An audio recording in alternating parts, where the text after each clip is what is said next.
Ready, Mike? Um, 1 second. It's connecting to my stream software, OBS or YouTube Studio. Because we're definitely live. Oh my God.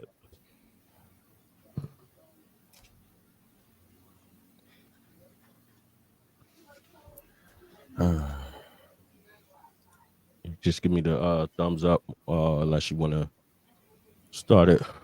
Got two people watching unless somebody got their channels up.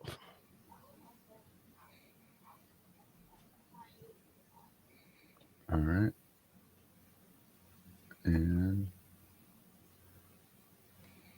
we're live on YouTube. We're good to Okay, go. great. What's up, everybody? I'm the Video Game Voter, and welcome to our new podcast, the upcoming Retro Podcast. I want to take the time to thank you guys for tuning in to our very, very first episode. And I want to give you guys the opportunity to meet the other co-hosts that's going to be a part of this podcast. And we will start with Mr. Rec Wizard. What's going on, everybody? I'm Wrecked. Been a YouTube creator for about 1.5 years now, give or take. And I do all things modern and retro. I like to cover basically anything that I find interesting. I also collect other things too, like VHS, all things nostalgic. If you like channels like Happy Console Gamer, where I sit in front of a camera and talk to you about the things that I love, like video games, then that's what I kind of do over on my channel. But yeah, that's pretty much me in a nutshell, guys. Yeah. All righty. So up next, we got Mr. Black Ranger. Tell the folks about yourself, sir. What up? What up? What's the word, Blurred? It's your boy, the Black Ranger, your favorite Blurred in the world. I've been a YouTube content creator for about, I guess, going on 3 years now. I love everything retro and nostalgic, everything Nintendo, especially Nintendo 64, Teenage Mutant Ninja Turtles, and obviously by the name, the Power Rangers too. I'm just here to have a good time and just shed some light on all things nostalgic. Get you back to those feels of when you was a kid having a good time. All right, awesome, man. I'm Video Game Voter. I collect all things Nintendo. Been creating content about 5 years now. So that's a basic intro to everybody, but let's get into a little more detail so the folks out there get to Except know AK everybody. Games. I'm so This is sorry. true. Well, we can, if you want, we can start with the questions with you. So we're gonna start with AK Games. Time for your solo, and I'm gonna shoot some questions out, and you can let the people know how to. We're gonna let them get familiar with you. So, what was your Yeah. introduction to gaming? Yeah, so I started playing video games as a little girl, and the first game that I remember playing is Jack and Dexter. Love that game, and it's still one of my favorite games of all time. So, It's a great yeah. game. Great game. All right, so you answered the second question, which was the first game you played. Also, I want to know what made you start to collect. Yeah, so I mean, I've always kind of collected ever since a little girl, but I haven't started like really going hard at collecting until pretty recently, when I start making my own money. That's when I Okay. really just started to, go all in and really, like I said, just start with the PlayStation games. I'm starting really with PS2 and PS3, and then I'm gonna start getting all the other stuff.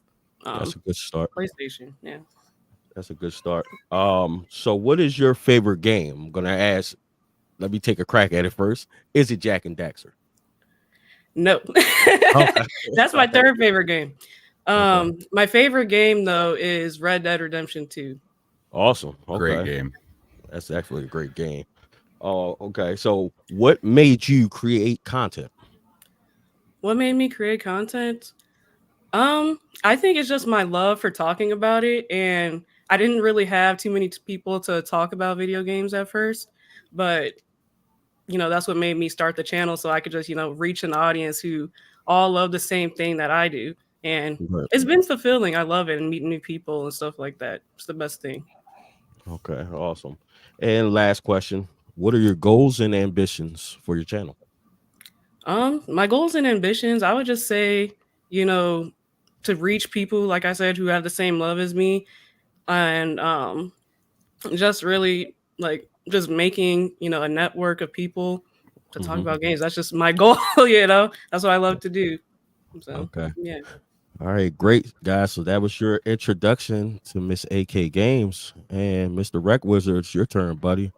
All right. So, first question: what was your introduction to gaming? The very first console I ever got was for Christmas. It was a Super Nintendo, and the very first video game I ever remember playing was that same Christmas. I got Super Mario All Stars.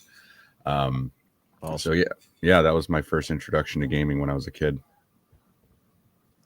Okay. Next question is: what was the first game you ever played? Not sure if you answered that, but the Yeah, first game you ever played. it was Super Mario All Stars on the Super Nintendo for sure. Yeah, I forget you're a little bit younger. Okay, that's a good introduction because you kind of got a little bit of the beginning of Mario, so that's dope. All right. Next question is: what made you start to collect? I've always bought video games. I've always bought collectibles, just because I've always been into gaming.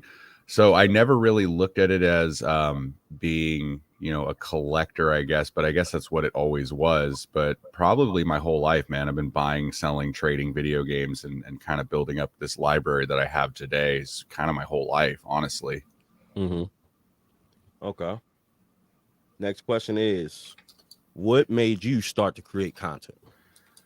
So I started creating content. Actually, the first time I ever, I guess, did anything was on Twitch, and that was back in 2014, like shortly after like the transition from like Justin TV over to Twitch. And I did that from like 2014 to like into 2015, and then it was never anything serious. It was just for fun. And then I stopped doing that for a long time, and then COVID hit in 2020, and I decided to give Twitch another crack. And I started streaming on Twitch in 2020.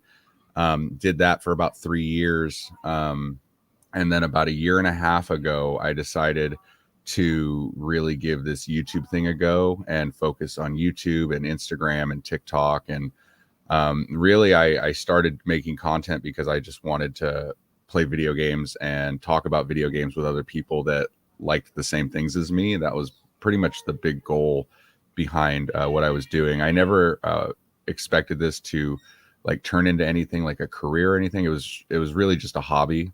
And that's kind of where it all stemmed from, was I just wanted to hang out with like-minded people like myself, to be honest with you.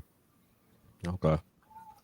All right. And last question: what are your goals and ambitions and the purpose for your channel?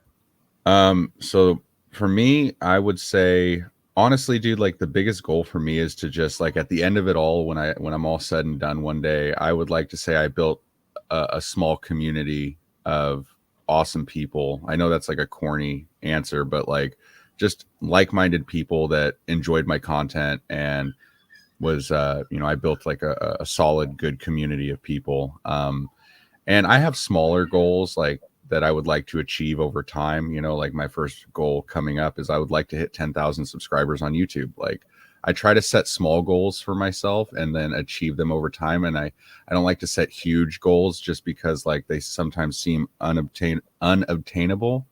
So I like to set smaller ones so that way when I do achieve them, it keeps me going. So that's kind of how I do it. Mm-hmm. All right. Awesome. Thank you for that. Black Ranger.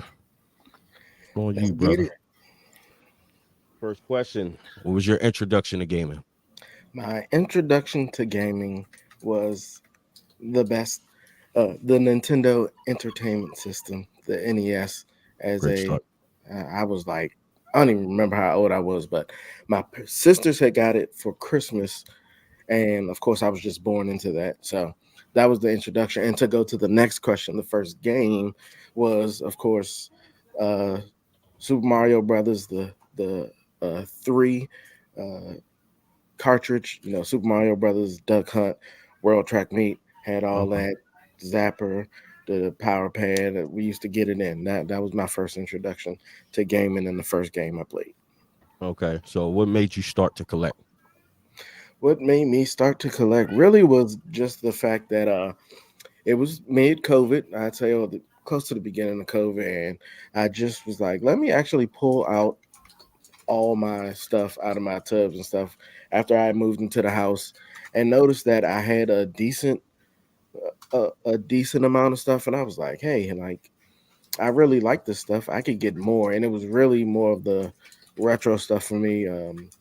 Again, NES, SNES, Sega, as much as people hate it, and 64, all that stuff. And I was like, I want to find more stuff of this. And at that time, it was easy to find stuff in the thrift or um, Goodwill, Salvation Army. So I was like, let me just grab up as much stuff that I like as I can. And that's what really got me into collecting outside of seeing people on YouTube doing it. Okay. Last question. Goals and ambitions for your channel. Goals and ambitions. My main goal is just to have fun. I really started doing content because I'm actually a super shy person in person. So YouTube was a way for me to just stand in front of the camera and kind of like talk and do stuff and be like, nobody's watching, because at the beginning nobody was, and at this point nobody's still watching. It's like, no, I'm just kidding, but it was just a way for me to kind of break out my shell of shyness, and my main goal is still to do that. Like, even I get out, I have fun, VGV, Rec, from us meeting in person. I like to have fun and do stuff in person, but it takes a lot for me to get out of my shell. So my main goal is just to continue breaking out of my shell, and just to have something for people to look at and be like, oh, I remember that stuff. That was cool. I had a lot of fun with that. So that's my goals and ambitions. Awesome. What's your favorite game? My favorite game is Wii Fit. I'm just kidding. It is. It's his favorite game. Don't let him lie to you. My favorite game is The Legend of Zelda: Ocarina of Time. Awesome. Just because it was one of the last games that my grandmother bought me. Oh, that's sentimental. That's awesome, man. I forgot to ask you, Mike. What's your favorite game, buddy? Oh man, I'm excited for this one. My favorite game of all time, hands down. No, not Kuon. My wallet hates me for that one, and my wife. She put in the divorce papers right when we got back from SoCal, bro. I'm telling you. No, my favorite game, hands down, of all time. Nothing compares, and I know that people are gonna be like, bro, there's so many better RPGs out there, but something about this game just hit different for me. The first time I ever put in the Elder Scrolls Skyrim into my Xbox 360, November 11th, 2011, baby. When I put that thing in, I had no life to that game for so long, dude. Like, I've got thousands of hours into Skyrim. Dude, my channel used to be an Elder Scrolls channel before I just started doing retro gaming. Like, I love, like, Todd Howard is my hero, dude. Like, I just love Bethesda. So yeah, Elder Scrolls Skyrim for sure. That's awesome. All right, so let me question myself. So my introduction to gaming was the NES. Obviously, I like to tell the story that I was born in '85, and so was Nintendo in a lot of ways. So that was my introduction to gaming. First game I played, Super Mario Brothers, the original. What made me start to collect, I think I always had like a certain attachment with gaming, and even during content creating process going in years, I kind of was questioning myself when I seen other creators and collectors, like, am I really like a gamer and collector? But when I think back, like, I have a lot of moments, a lot of great moments in my life that revolved around gaming, especially like around the time of the N64 release, the couch co-op times. That was some of the best times ever. That was around middle school for me.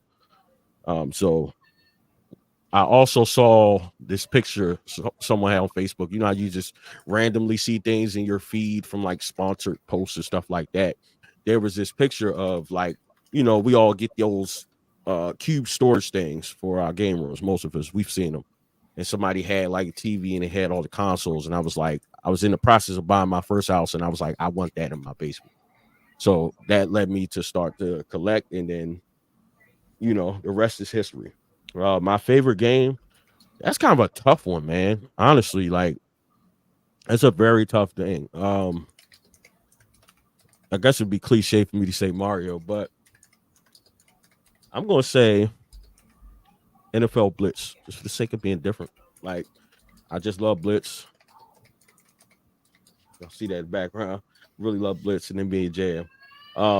What made me create content was, I guess when I started to kind of collect these consoles for my, for myself, I decided like, hey, maybe I would make a channel and just kind of document this whole process, and that turned into and ballooned into this whole thing where I'm like fully engulfed in creating content, and I haven't looked back since. I freaking love it. I freaking love it. So my goals and ambitions for the channel is still the same from the beginning: grow the channel, grow the community, and also I want to grow to the point of my channel that I am able to visit conventions, get invited as a guest. It's not necessarily about the money, but just honestly being able to go to as many conventions as possible, building community, meeting people, just like we did at SoCal, which was awesome. So those are the goals and purpose of my channel. So moving on, we have a question in the chat from the buddy Retro Rob, and I want to go around Yo, panel Rob. and ask that. Shout out to Retro Rob. Dude, I love his channel, first of all. Retro Rob is the man, dude. I like his stuff. Retro Keanu Reeves Rob. Dude, he does look like Keanu Reeves. That's not a bad thing, because Keanu Reeves is a handsome man. So yes. You're a gorgeous man, Rob. All right, so we're gonna start with AK Games. What's your favorite system? Because that was actually directed to you. Yeah. So it's a toss-up between the PS2 and the PS4. I have so much nostalgia tied back to the PS2, but I love the games on the PS4. So it's really a tie for me. Okay. I like that. That's why I like her so much, because we're on the same page. Like, we understand what greatness is. For real. She also said N64, sir. Well, when did I say that? French, are you doing your girl voice again? Come on, dude. Oh, yeah. I try. All right. Black Ranger. Everything's on you. Favorite system. My favorite system, I'm gonna have to go with ColecoVision. It's like, I'm just kidding. I'm not that old. My favorite system, many know, is the Nintendo 64. Awesome.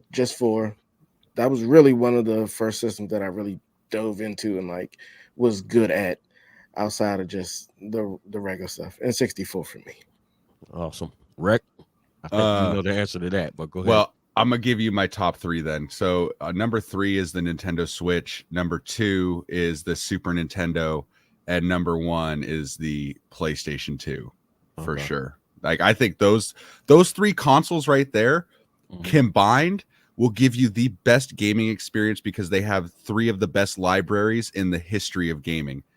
And I would say number 4 is probably PS4, and number 5 is, believe it or not, probably the Nintendo Wii.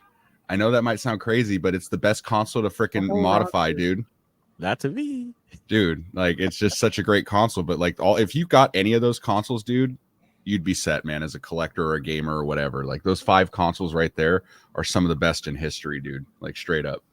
Awesome. My favorite console is kind of based on just memories and just the fact of all nostalgia. I would say N64.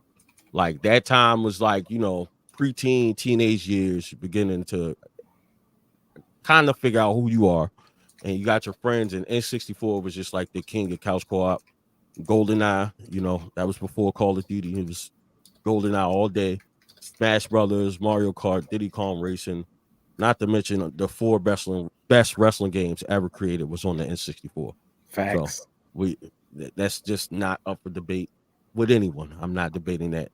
But just going back to that time, that was some of the favorite times. You just tell your buddies, bring your controller over, let's get it cracking. We on there for hours. So I would definitely have to say the N64. Now, piggybacking off of that question, I want to know if you could suggest a console to anyone that's never played any video games whatsoever, but they kind of want to get started in gaming, or they just want to know about it. What would you recommend? French. Honestly, that one's kind of hard, pause. But I'd actually probably go with the Nintendo Switch, just because of everything you could do. I mean, it has tons of games, super fun. You can get the Nintendo expansion pack, so you got all the N64, Game Boy, Nintendo, SNES games on there to play online, and you can actually have a lot of fun with family and friends. So I'd say the Switch. Very much so. AK Games. Yeah, so this isn't my favorite console, but I would have to just suggest the PS5 because you can also play PS4 games on the PS5 and they have a whole roster that you could just choose from. It's just the latest technology, so I'm just going to, leave it at that. If you want to start, go there. That's a great point. That's a great point that I think people try to overlook. I think people automatically want to shoot to retro, but we definitely got to consider the modern consoles for sure. Yeah, for sure. Rec Wizard, what do you got? What's your suggestion? So if you were going to collect for the first time and you want to get the best bang for your buck, I'm kind of going to piggyback off of the compatibility thing that AK was talking about. I'm going to go with the original fat PS3 because you can play PS1, PS2, and PS3 games all on one console with a Blu-ray player, DVD player, and CD player. Like, honestly, you get 3 libraries on one console and it plays your favorite movies. And you can still use it online and watch Netflix on it.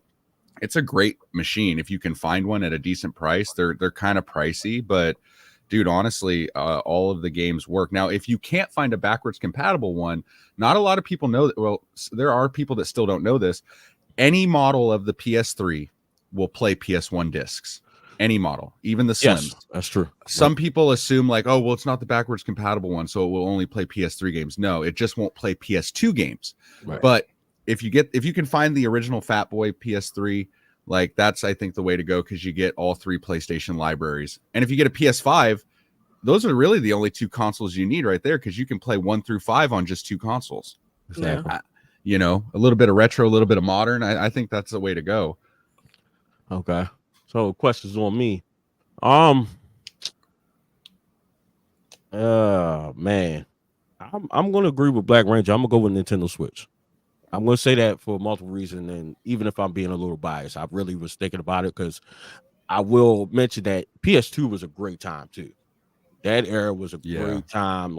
It definitely took gaming to the next level. It was an insanely not just huge library, but a really, really good library on top of that. But the Nintendo Switch, I say that because you get a little bit of everything. Maybe not so much hardcore games, but 9 times out of 10, if someone's never played a video game, they're obviously a casual. So you want them to be able to play something and be enjoyable. And I think that, a lot of the Nintendo games are happy-go-lucky.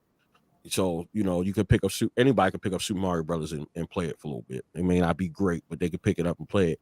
And one of the main reasons that I chose the Switch and it sticks out is because you also get the opportunity to play it in an interactive way with the Joy-Cons and stuff like that, with games like 1-2 Switch, Nintendo Switch Sports, all those games I love. I play with the family and kids.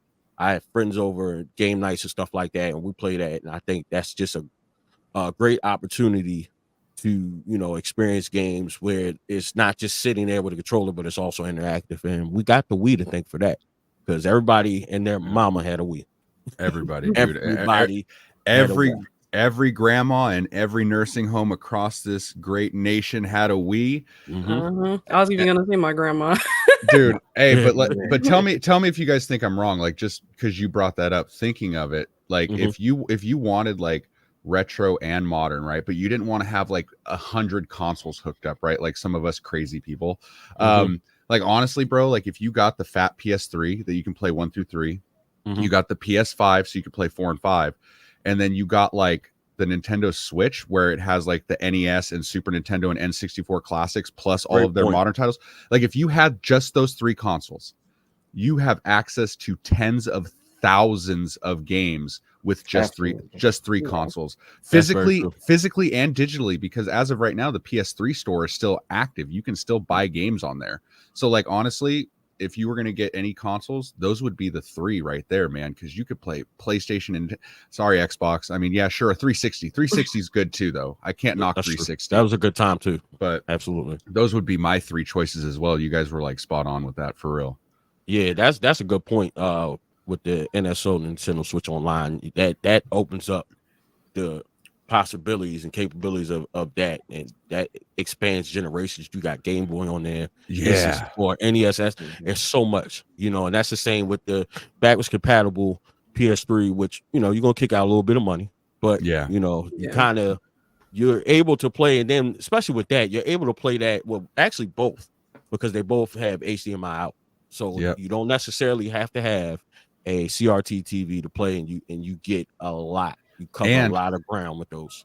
And the PS3 also, when you put a PS1 or PS2 disc in it, it has built-in upscaling, and it will actually make the games look better in 1080p. So like your PS2 games and your PS1 images are really cleaned up, and it looks really nice, like on a PS3. That's very true. And I also forgot to say, I mean, with the Switch, you can play anywhere. True, yeah. Expect whether it's a Switch Lite or regular Switch OLED, especially this regular Switch and Switch OLED, you can take those and set those up anywhere. Take the Joy-Cons off, put the kickstand up on the back, and be playing on a little mini TV anywhere you go. Plane, train, car, church in the back, wherever you are. You can planes, trains, and automobiles. Hey, look, what I love about my Switch, dude, is like I got a dock here in my game room, but then I have a dock here on my 75-inch 4K. All I gotta do is just lift the tablet out of one dock and just set it in another, and I could play it in any room of the house. Dude, Nintendo, I gotta give it to them, man. Yeah, they were revolutionary. The Wii U, the Wii U, what's the term, walked so that the Switch could run, right? Oh, absolutely.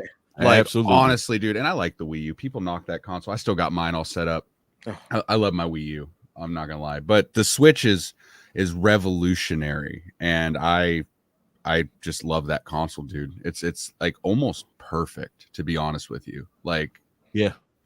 As much as people don't want to admit it covered a lot of ground, and it's a trendsetter. Look at everything that came after that.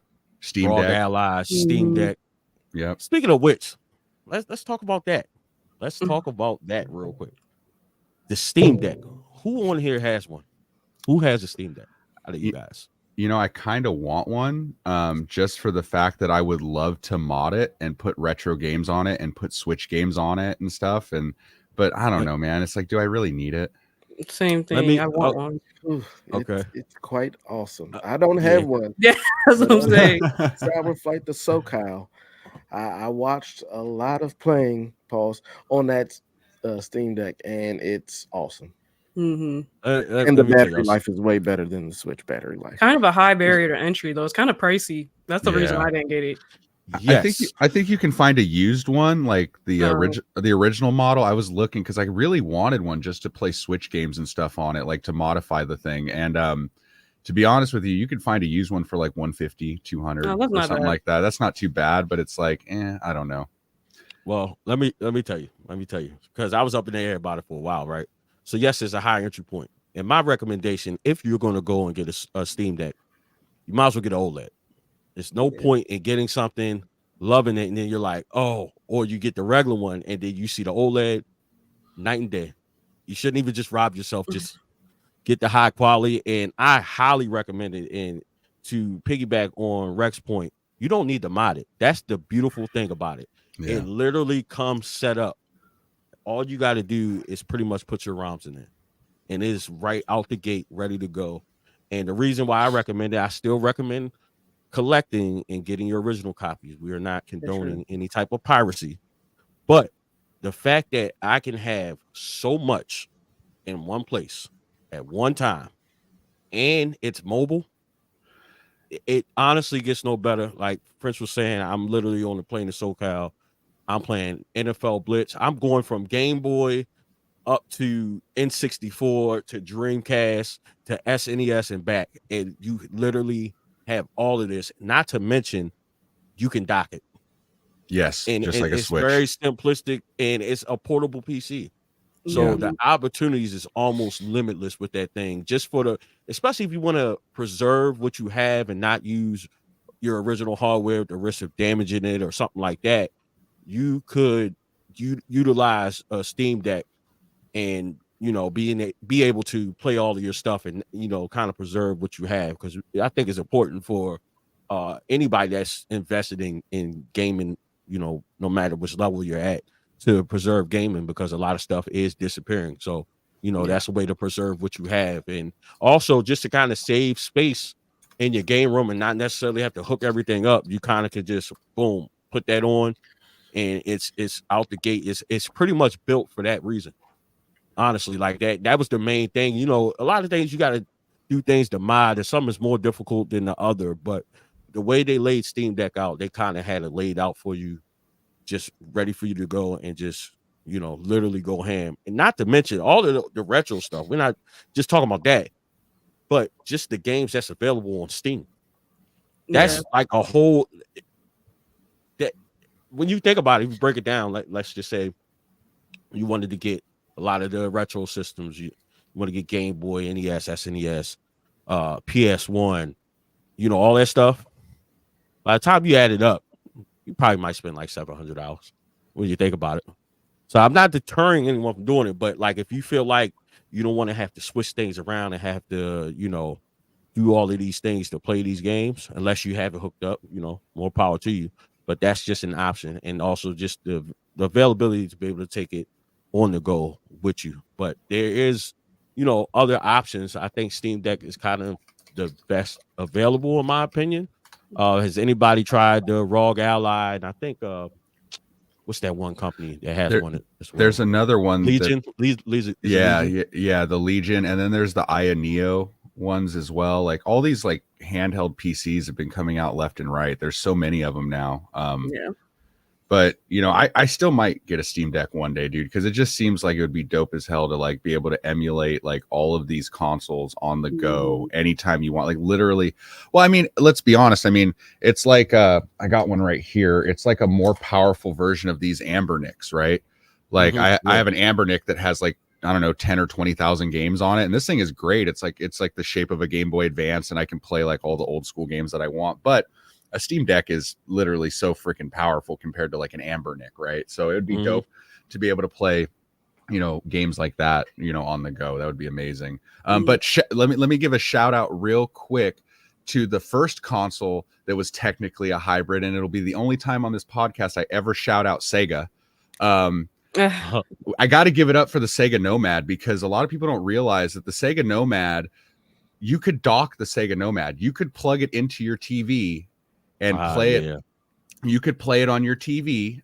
And for those of you who don't know, it was Sega's handheld console that you could actually put Sega Genesis games into and have your Sega Genesis on the go, or plug it into your TV. So technically Sega did it first, man. They were innovating but way back then, dude. Way back then.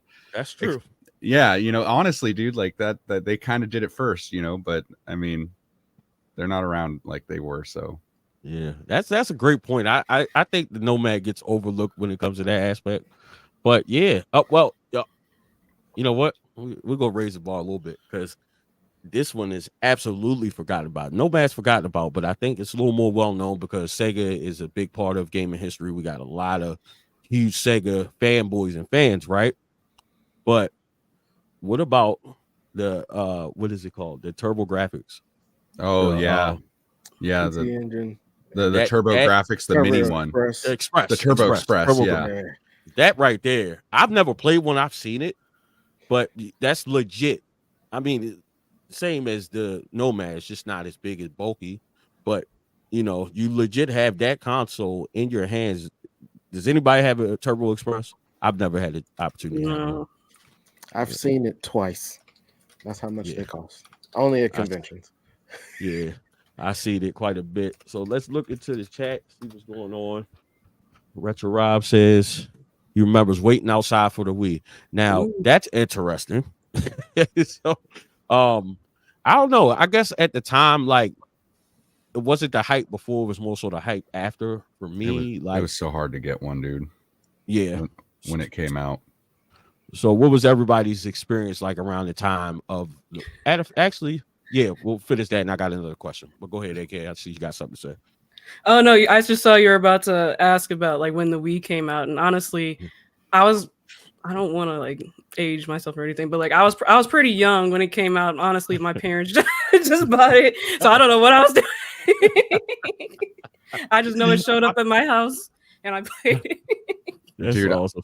I the way I got mine, because that was like a console. We got it at launch, but the way we got it was I was playing for a Pop Warner football team, local like little kids football league, and the president of that league, she was good friends with my mom, and she was also the store manager for a Toys R Us.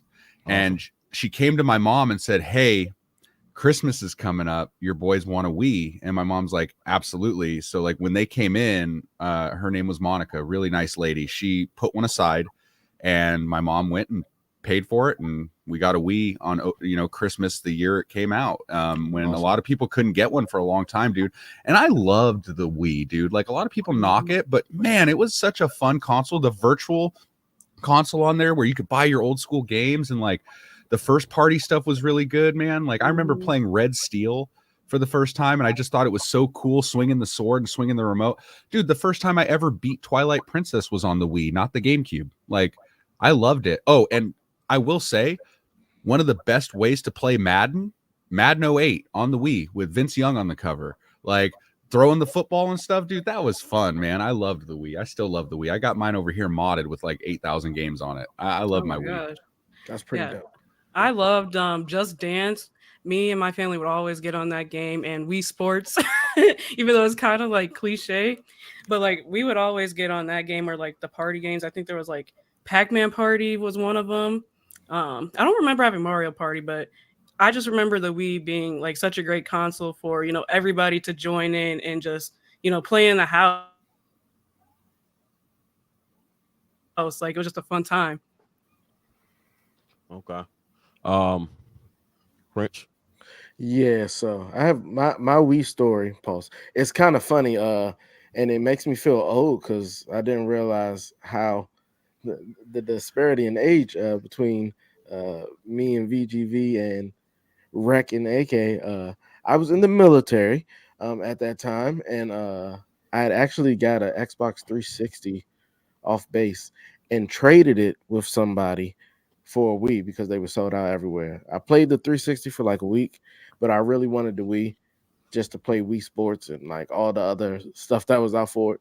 And I traded it with some little kid who I ended up finding out had stolen it because somehow I found pictures of some other family on on the Wii. But I was like, oh, this kid stole it. But I still have that Wii to this day. It's right behind me. It got stickers all over it. And the great thing is it was backwards compatible with the GameCube. Yeah. I had originally traded for a PS2 when I got out of basic training. So it's just a whole bunch of trading going back and forth in my Wii story. But yeah, that's how I got mine. I wasn't mad that I traded the Xbox 360, but I did get one years and years and years later. But I still played the Wii way more than I played the 360, surprisingly. Yeah, that's a funny story. And I just want to point something out. Not all Wiis are GameCube backwards compatible. No, it's like only a select few. Just point that out. But yeah, my first experience, like at that time, like I'm like a young adult, so you kind of fade out of gaming just a tad. You kind of fall back into it. But everybody was like playing like the Wii bowling and Wii tennis and stuff like that. So that was like my first experience with it. So, I mean, that was a good time, though, because that was a lot of fun. And that was like the centerpiece to a lot of like family get togethers, game nights, and stuff like that. And it's people to this day that still play the Wii. Prime example of that being how they released, what was it, Just Dance 2019 on the Wii. And it was been done. Like, that's because it was such a huge just need for it. People wanting it because they still had, a lot of like the casual gamers, and that in their mind, they felt like that was the best way to play it, or they were just that familiar and they wasn't investing the time or money to put into a Nintendo Switch. But that was my introduction. But I do have a follow-up question that made me think about it from Retro Rob's comment. Have any of you ever waited outside on release day for a console? For a console? Not for a console. No, I've done it for games, but I've never done it for a console. Have I? No, dude, because I always got my consoles for like, because I was a kid when a lot of those came out, right? No, I lied. I am a liar. I did once, and I waited 12 hours in line like an idiot. I waited in front of a GameStop with my little brother with like hundreds of dollars worth of trade for an Xbox One, the big fat VCR one with the Kinect, like 2013. Me and my brother, we did not pre-order one. So we're like, well, let's go try to get this thing still. So he wanted one and I wanted one. So we went to the GameStop around the corner. We brought our camping chairs. We got there. Awesome. They were going to launch it. They were going to release it at like midnight. So we got there at like 8 a.m. Like, dude, we waited like all day and we just sat there. There was one kid in front of us. The GameStop employees would not tell us how many extras they had that were not pre-orders, right? They just were like, well, we have some, but we can't tell you how many. So like for 12 hours, we're sitting there, we're like, damn, dude, are we going to get one or not? But we were the second and third person in line. So as long as they had 3, we were going to be all right. Dude, we waited all day. It was kind of fun, like hanging out with everybody in line, and we were all chopping it up about games. There was a Wiener Schnitzel in the parking lot, so we was eating hot dogs and chilling all day long, had our camping chairs. And me and my brother, we got our Xbox Ones on launch day. Like that was the only time I've ever waited for a console. So yeah. And I regret it because it's a terrible, terrible console. It's an awful console. I wish we would have waited for the PS4 because that console was dog water, dude. Like it was bad. It was the government spying on you with that Kinect thing. So, Fritz, you never waited outside for a console? I've never waited outside for anything but Jordans and foam posits. Okay. That's a DMV thing, guys. About the phone. For sure. So I did, and funny enough, it was for the Nintendo Switch. Okay. You would think, right, that like I always loved Nintendo. Of course, it's my love for it is, risen over the past couple of years, but at the time, like, I'm back into gaming. I'm like, all right, I don't need to rush to get it, so that's how I felt. But the more and more I started looking into it, I'm like, I think I want this thing. And I want it now. I can get impatient. So I'm like, all right, I'll be able to find one. I'm calling around. Pre-orders sold out. Oh, we're not going to have any extras. So I called one GameStop, which I'm actually still in contact with that one currently. And they said, yeah, we're going to have a couple. So I was at work and I got off at 3:30 and I went straight to the store. What was messed up was GameStop stayed open the entire time. They didn't close at like 8, 9 o'clock. They stayed open, but they told us we couldn't wait in the store. And it was kind of cold because I think it was released in February, March, something like that. It was March. March, right? So it was pretty cold. And it was just one kid in front of me. I believe he was there with his mom or something. So I'm there like 4 o'clock and I'm waiting. So I'm second and this kid's first. I literally met that kid's entire family, his mom, his dad, his grandparents, because they was doing like shifts. So I ended up moving my car like right in front of the store. Then these other kids came behind us and we had chairs. We sat out there. It was kind of chilling. Then like closer it got to midnight, people started showing up. But I ended up getting mine on launch day. I was happy that I did because I ended up having a lot of fun. I really love the Switch, but that was that's wild. 8-9 hours. Yeah, dude, that's wild, dude. Because like I swear to you, I remember like what day was that? Did it come out on a Friday or a Saturday or something? I can't remember, but for whatever reason, dude, I was not working that day, and my wife was off too. And I remember it was early in the morning, dude. Like it was probably like 6, 7 in the morning. I'm just laying in bed next to my wife, and I'm like scrolling on my phone. I'm like, oh, the Switch comes out today. I think I'm gonna go buy one. Like literally the day of. So I drove down like literally like 15 minutes away to the local Target. 8 in the morning, Target opens up. I walk right in. There's nobody in line it's Target. And like I just walked right up to the electronics section. I was like, hey, can I get a Switch? And I bought Breath of the Wild and every Breath of the Wild amiibo, and I walked out. Like it was like I didn't have to, I didn't pre-order it. I didn't know that. I just walked in and bought one like on opening day when Target opened. Like it was weird.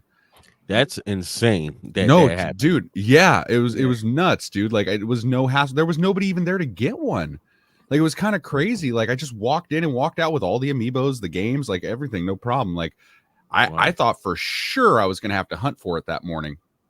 Yeah. It took me so long to get one because every time like I had the money for it, it was sold out everywhere. And then I think I finally got one like I think it was a year or two later. Like it took me so long to Wow. get a Switch. Yeah. Oh my God. So I do have a question from my chat. So my good friend Tay would like to know: have you guys ever pre-ordered a game that you were excited for, but was a huge disappointment when you got it? What was that BioWare game? Biohazard. No, though it was made by the company BioWare. It was absolutely awful. Where it was almost like playing like Halo in third person, like where you'd fly around in these suits, and oh my God, it was terrible. I pre-ordered that because my friend convinced me to pre-order it, and it was one of the worst games I'd ever played. Yeah. Oh man, I can't. That I pre-ordered. Yeah, something you were hyped about, and Anthem. That's what it's called, Anthem. Oh yeah. God, it's so bad. It's so bad. And all my friends were like, dude, you could play co-op and we're all going to play together and you got to get it. And I'm like, oh, dude, it's not really my kind of game. Please get it. Please get it. We got it. Even they, after playing it for a few hours, like, man, this game sucks, man. I'm like, yeah, we wasted $60. Thanks. Appreciate it. It was a bad game, dude. Man. I mean, maybe else. Maybe not pre-ordered, but like, has there ever been a game that you were hyped about and then you get it and you're like, man, this isn't what I thought it was going to be. Like, this ain't Cyberpunk. Good. Really? I did not like Cyberpunk. Sorry, I know it's a favorite by a lot of people. I didn't like it.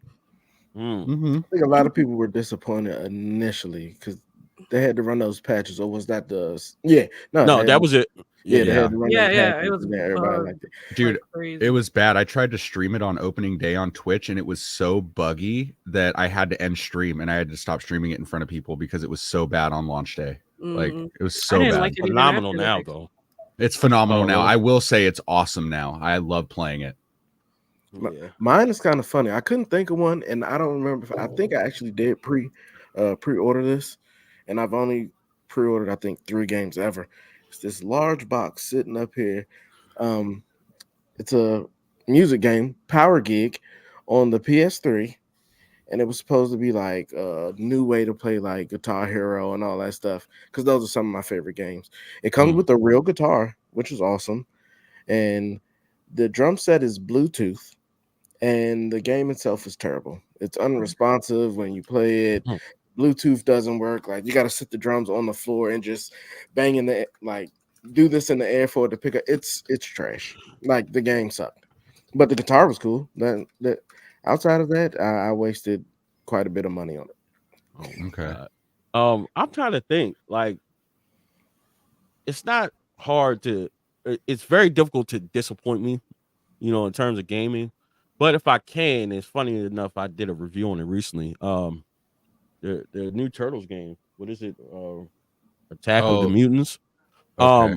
I actually finished it, but it was kind of frustrating. Like, it had that old feel, but like the controls were like pretty sticky, and like it almost felt like it was lagging. So I was kind of like a little frustrated, a little bit. I did finish it, but that's the closest thing I can think about. Not saying it's a horrible game, but I think that was like one of the last ones. So I was kind of like, all right, that I actually wanted to play, that I felt like was, a little bit of a disappointment, but not too much. But it was $30, so I didn't complain. Yeah. Marcus, yep. You think it's time we talk about the amazing Nintendo Direct that just happened the other day? Sure, we can get into that. That was exciting. Because I'm going to tell you right now, man. This was one of the best Nintendo Directs that we've had in a long time. And it goes to show that Nintendo is still able to put out good games on a console that is almost 8 years old. Like, dude, the amount of amazing titles and franchises that are coming out. I mean, for those of you in chat that have not seen what's coming out, dude, it's absolutely incredible. I mean, from Dragon Quest to, we're getting all 3 of the first Dragon Quest, or here in America, they would have been Dragon Warrior games, in an HD 2D remake or remaster. We're also getting Donkey Kong Country Returns from the Wii, and that was a fantastic game in HD. We're getting Metroid Prime 4. We're getting Mario and Luigi Brothership. We're getting a new Mario Party and a new Legend of Zelda where you play as Zelda. And here's the misconception that people have. That is not the first game that you play as Zelda. A lot of people forget Zelda's Adventure on the Philips CDI. You play as Zelda. Oh my God, that should not count. You play you play as Zelda in that game, and that game is like $2,000, but it is literally you play as Zelda in that game. But anyway, guys, I just wanted to kick that off because, like, honestly, they're still going with great games. Oh, and they, obviously it was announced before, but they reminded everybody like, hey, Luigi's Mansion 2 HD is coming to the Switch still. Dude, there's so many good games coming to the Switch. So like, I'll let you guys like talk about it like moving forward. But like, honestly, guys, so many good games, and even ones that I just missed, like a Mario Party, like all kinds of good stuff. Mm-hmm. Yeah. So who wants to go next? French, what do you think about the direct? I'll definitely hop in there. It was definitely I caught the live of it a little late, but went back and watched it. Like, I mean, how can you not just love to see all the stuff coming out, like from Mario and Luigi to, again, the Legend of Link, as I like to say now, or the Legend of Zelda. That would have been so cool. Yeah, if they named it that, dude, like that would the internet would have went nuts, dude. Like, yeah, for real. And people in the chat and the live were just kept calling it that. They was like, it's the Legend of Link now, because I was like, yeah, it's true. Cool. But it just looks like, and the crazy thing is, you watching the direct and you're getting hyped over games, almost forgetting that there's still supposed to be a next gen console coming out. Yeah. Sometime we're hoping still next year, but like it doesn't overshadow the fact, but it also gets you to the point where like, well, maybe I can wait a little bit because these games are gonna be dope. I mean, Metroid Prime 4 Beyond, like finally, like everybody's like, even though I think that what they said 2025 for that still, so maybe that might be on the next gen console, but like to just see all the awesome titles and to see people hyped about it. Yeah, people were looking for some other things, but everything that they put out, it was dope. And I just like watching them live because you can watch them. It also looked like a kung fu flick because you can see their mouths moving and then hear the and I mean, it's hilarious to watch like that, but it's definitely dope. AK, what you think about the direct? Yeah, so one thing that I'll have to like give Nintendo is they're really big with like their indie games. So yeah, I really did like the Mario and Luigi game. It looked like a really like cool, unique style. I loved it. I loved how they mentioned like there was a few Disney games. I really liked the Legend of Zelda game, but there was I believe it was an indie game called Mio's Memories in Orbit, and I just think that game looked really creative. And like I love the art style. It almost looked like it was something like familiar, but like not at the same time. So I'm actually kind of looking forward to seeing like more about that game.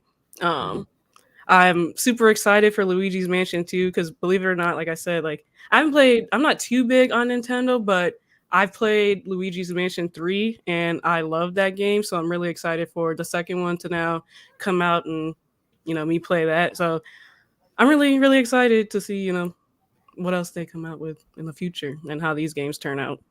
Yeah. So of course I was excited watching everything. I'm actually trying to pull up a list because I'm pretty sure we missed a couple of the games that we probably didn't even really think about.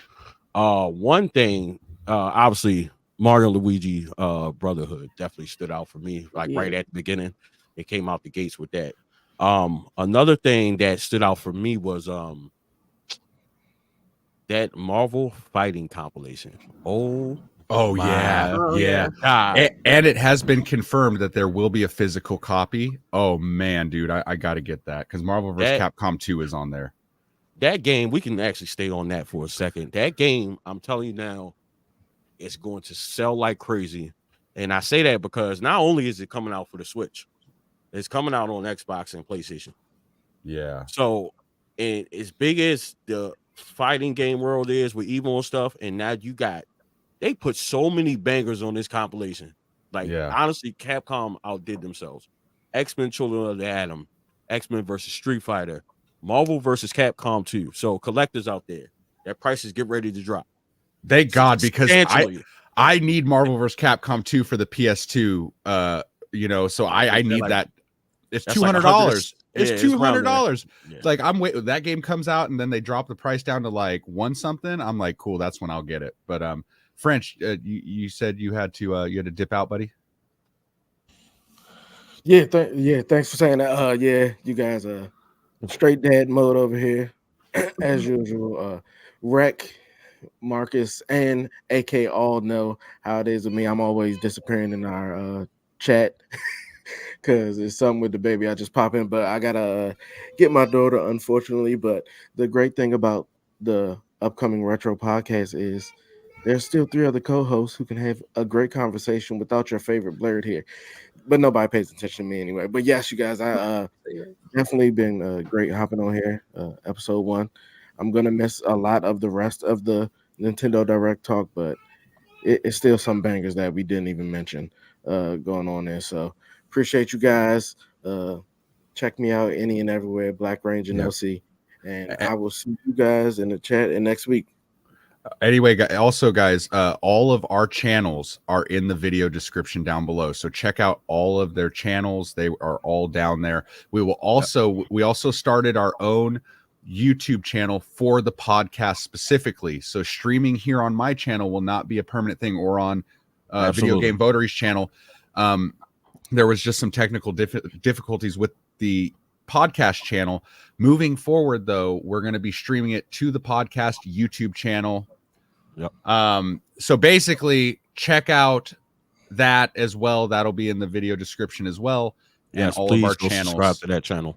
Yeah, so definitely check that out, you guys, for sure. So we will see you next week, Black Ranger. Go be For daddy. sure. Appreciate it. Love everybody in the chat. Love my co-host. See you guys next week. All right, buddy. All right, yeah. So as Rec was saying, everything is down in the description. Some things we didn't foresee happening, with the channel, but please go and subscribe to that channel because we're trying to gain some traction to get people to go over there. But in the upcoming weeks, we will be streaming specifically from that channel. So just keep that in mind. And also, if you're not subscribed to the other creators, because I know Rex Live as well, make sure you subscribe to other creators' channels, Black Ranger, AK Games, myself, Video Game Voter, as well as Rec Wizard, just to kind of show the support to everyone. Thank you, Retro Rob, for the recent subscription. But back to also really quickly as well, down in the video description, you guys, we also started community podcast community Discord. So if you would like to join our Discord for the upcoming retro podcast, come join, talk with us, hang out with us, give us suggestions, like whatever you guys want, like we will be there. Thank you. Thank you guys for that, especially. But let's get back to that Capcom fighting compilation. That's going to do so much just outside of it just being a compilation of bangers, but just the games that's on there. They even included, which I thought was kind of strange. It was kind of like it just came out of left field for me. You got all these awesome fighting games, and then you got The Punisher, which is a great game, though. I'm not mad at it. It just kind of seems like it was just like out of nowhere. You got Children of the Atom. All of these are pricey games for their respective consoles. So that's going to drop the price of those. So if you are a collector or a reseller, especially if you're a reseller, you better off those games now while you can, because when that comes out, the amount of fighting games that take place or competitions that people play on the PS4, especially still, you get Marvel vs. Capcom and Children of the Atom and all these things, it's going to be crazy. Like people are going to automatically, they're probably not even going to crack open the old ones. I mean, you're going to have some people that's going to do that, but they are absolutely going to be playing on the PlayStation. So that was awesome as well. Of course, you got Luigi's Mansion 2 HD, which is the remake of Dark Moon from the 3DS. Donkey Kong Returns, I know Reg mentioned that, which initially came out on the Wii. That game looks unbelievably good. Like, it is probably just small updates. You got to think we were still at a time where we were using AV cables, you know, on some CRTs before it really got a chance to go to HD. But just even the looks of that was awesome. And it's like, you know, I think that this is a question I want to put to the chat as well as the other co-hosts. Do you think Nintendo is aware of how close they are of lapping the 3DS and the PS2 and being the top selling console of all time? Do you think they're aware of that? 100%. Yeah, I think they know. I mean, Nintendo's a really big company because I just, you know, when I think of Nintendo, I think of how much reach they have from, you know, very young kids to, you know, older people. You know, like I feel like they just cater to everybody. So Yeah. I think they know. They sell a lot. So wait. What was the question? Was So the question is, do you think, and this is based on, let me kind of drive my point home. This was based on the fact that this Nintendo Direct was so heavy with so Right. many bangers on there. To me, it's making me think like they got to know that they're close. And to I'm being sure, the best selling console? yeah, I mean, we know Nintendo has always marched to the beat of their own drum. We're very well aware of that. Right. But at the same time, like I feel like you got a Mario and Luigi game, you got a new Zelda game, and you got Metroid Prime 4, and then you're dropping a Donkey Kong. Like Yeah. you can't tell me that they're like, nah, we're swinging for the fence. Oh, not to mention the same day that new Zelda comes out, Yep. that special edition Zelda, Legend of Zelda Switch, like, Oh yeah, I forgot about that. I will be getting that man, for sure. oh man. So back to my point. Do you think Nintendo is aware of how close they are of breaking that record? And do you think that's the purpose of them releasing so much on this console, especially with them supposed to be dropping a new console within the next year? What do you think, Rep? I think that, you know, I think it is their final push to keep the Switch going. You know, especially to hold people over and get people excited because the new Nintendo console is been pushed to next year at some point. So honestly, do I think that it could top the PlayStation 2 as the best selling console of all time? Yes, I do. 100%. The one thing I'm still wondering though is like they announced all of these games, and the first one that comes to mind is Metroid Prime 4. Are they going to be releasing a next gen version of that game for the new console that comes out next year?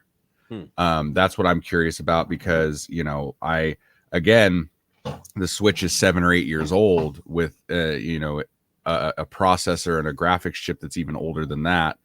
How is Metroid Prime 4 going to hold up on the Switch? And are they going to be making a more updated version for the new console, or will it just be the regular Switch version that's backwards compatible with the new console? I don't know, but I do think that this was a good final push to get people hyped, and when the new console comes out, I think it's going to do very, very well. Okay, that's a good point. So I mean, obviously, I think that they're well aware of that. I know that they said it was an issue, I believe, with the production, which is why they pushed it back. But I also feel like they kind of had that in mind. Like, you know, we got some games that we could put out, and obviously they know that they have some stuff lined up for the next gen console, which to me, that opens my imagination. What do they have lined up for launch titles for this next console? Because it's got to be crazy if you're dropping Metroid Prime 4, which they, as long as it's been in production, they literally could have waited at this point.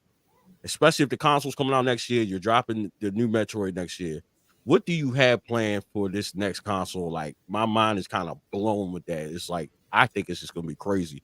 And I absolutely think that it's going to be backwards compatible for sure. Nintendo's really good with that. You know, they will 9 times out of 10, it's normally backwards compatible with at least the previous generation. So I absolutely think that they had that in mind. And, you know, I mean, the Nintendo Switch has had an amazing run. It changed the landscape of gaming probably forever. You got all these new portable handheld consoles that's been coming out, and you know that inspired everyone to do that. But you know, for them to come and create this and then to build on it, and they considering honestly the Nintendo Switch is underpowered by like a lot. right? It could be so much stronger and better, even when it was first created. But even like now, there's so much room for it to grow and to make it better, and even just kind of just getting it on par somewhat with the Steam Deck and the ROG Ally and stuff like that. That takes it to a whole nother level, So Yeah. That's a tough one, dude, because I could have swore that Metroid Prime 4 was going to be a launch title for the next gen console, and they announced it, for this console. So I don't know what they have up their sleeves, but can I just say that, like, if there were two things I would like to see as a launch for the next Switch, and I don't think it will happen, but I would love to see it. That's a good question. I would love to see them bring back Star Fox for the next console. I love Star Fox, and the last game for the Wii U was not good because of the controls. The control scheme was really bad. And then the one thing that all Zelda fans have been dying to see is Twilight Princess and Wind Waker HD finally ported over to a more modern console. And I would love to see that come over to the next gen console and get like a dual pack of, like, I'd pay $60, $30 a game, and buy that. And then also, now that we've seen that they like the whole Link's Awakening art style because of the new Echoes of Wisdom that's coming, I would really like to see A Link to the Past remade in that art style. Like, that would be amazing. So that's what I would like to see for next gen Nintendo. Those three things. I think Star Fox needs a comeback. Metroid has been getting a lot of love lately, which, rightfully so. You had Metroid Dread, which is your castle, your Metroidvania style, but then you had Metroid Prime 1 remaster. That 2 and 3 are going to come, and now we got Metroid Prime 4. I think Star Fox needs a little love. It would be nice to see a Star Fox game. That's very true. What do you think? So we're going to piggyback off of that, because I think that was a great question. AK, what would you like to see as a launch title if you had your pick for the next Nintendo console? A launch title? Honestly, I just think they should just come out. I was going to say, or just come to the next console. Yeah, okay. Not necessarily launch title, but what would you like to see happen with this next gen console? Well, the main thing I think I'd want to see from the Nintendo Switch is really kind of just what you were saying earlier, for them to be a little more powerful, just to compete a little more with the other consoles, because I think they do a great job with coming out with like creative games, like I said earlier, with the indie games and stuff like that. So I think if they were to make it, just a little more powerful, I think it could take over way quicker. Yeah. Oh, absolutely. So I would definitely like to see Kid Icarus make its return.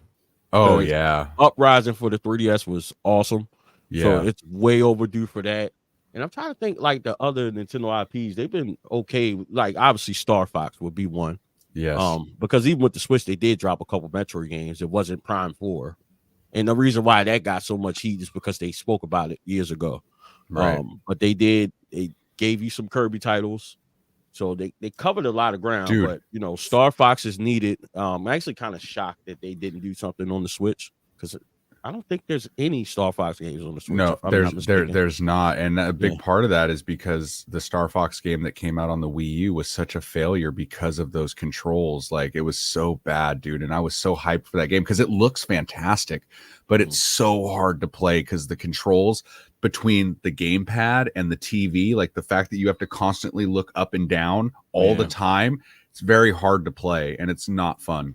Yeah. So, like, I was hoping what they would do is take that game, because again, looks fantastic, literally strip those crappy controls out and just make it a more traditional control scheme and put it on the Switch. Like, that's what I was hoping for, because then it would be a good game and it would get a second look by people, and I think people would really like it a lot. But you mentioned Kirby too. All three Kirby games, Return to Dreamland Deluxe, Forgotten Land, and All Stars, I've played all three with my daughter. They're all fantastic Kirby games, dude. And now we have Tropical Freeze for Donkey Kong, and now we're getting Donkey Kong Country Returns 2. Like, a lot of the IPs got a lot of love on the Switch this generation. It's awesome, dude. Yeah. So like I said, I think Kid Icarus would be fantastic to bring back. Because the Switch kind of grabbed everything but Star Fox. for this console, which kind of makes me think that maybe Star Fox is something that may be leading off that next console, because that right there, with it not being present the past few years, will definitely get the buzz going. New console, new Star Fox. I kind of predict that happening. That's just my thoughts, because they did just drop Super Mario Wonder not too long ago, which is a fantastic game. Yep. But that's not to say that they don't have a 3D Mario title on the way too. Oh, dude, everybody's been talking. We're gonna see a Mario Odyssey 2 or something. You know what I mean? Oh my God, that would be amazing. Yes, absolutely, totally agree. So let's shift gears to something you two are familiar with, PlayStation. Let's talk about the fact that PlayStation apparently has discontinued support for the PlayStation VR. AK Games, let's start with you and get your opinion on that. Yeah, so I actually got the story from IGN, and they actually write that Sony cuts investment in VR development. Only 2 first-party VR games are currently in development right now. And this just makes me think of like how much excitement that, was surrounded by the VR at first, and all of a sudden you just kind of hear that it's died. Another thing that they said is that the PlayStation VR 2 was released last year, though the headset seemingly lost momentum since, their release. And despite their technical features, there's some reason why people won't invest, like it's the price or the requirement to own like a PS5, and also they don't come out with enough new games for people to want to spend the money to invest in it, when they could just buy stuff like the MetaQuest 2 or 3 that are more competitively priced, and they don't require additional hardware to run. So, and they also have their own exclusives. That's like a lot of them. So I was just wondering what you guys think, because VR is such like a funny thing. Like people either love it or hate it. So yeah. Okay. I think VR is very fun. I enjoy it. I've played Beat Saber. I've played a couple of games on VR, and I really like it. But the problem is, dude, is like, didn't the PlayStation VR 2 cost more than the console itself? Like, yeah. The $600 price tag is like, it's a very high point of entry for like an everyday gamer. It's like hard to justify like, well, I'm spending $100 to $150 more than I would on the actual console, especially for something as niche as VR. Like, let's be honest, as cool as it is, it's very niche. It's not for a lot of people. And I kind of had a feeling with things like, the Oculus already out, and the Oculus is at a way more affordable price point. Yep. And honestly, dude, why would you buy a PS2 VR or a PS5 VR 2 or whatever? Why would you buy it when you could just go get an Oculus, and I could play my entire Steam library or the Oculus library right in my headset, not have to hook it up to a console, not have to do anything. I could just literally just use the headset and play it in my living room. And I had a feeling that the PlayStation VR was going to flop because of the price point and the fact that you can get an Oculus for hundreds and hundreds cheaper. Yeah. So that's true. Yeah, I don't know why. It seems that Sony, thankfully, they still have great games, because they have backed themselves in the corner a couple times with stuff like that, where they are hell bent on, we need you to get this hardware and only use our stuff. Prime example being the PlayStation Vita, those memory cards, and how expensive they are to this day.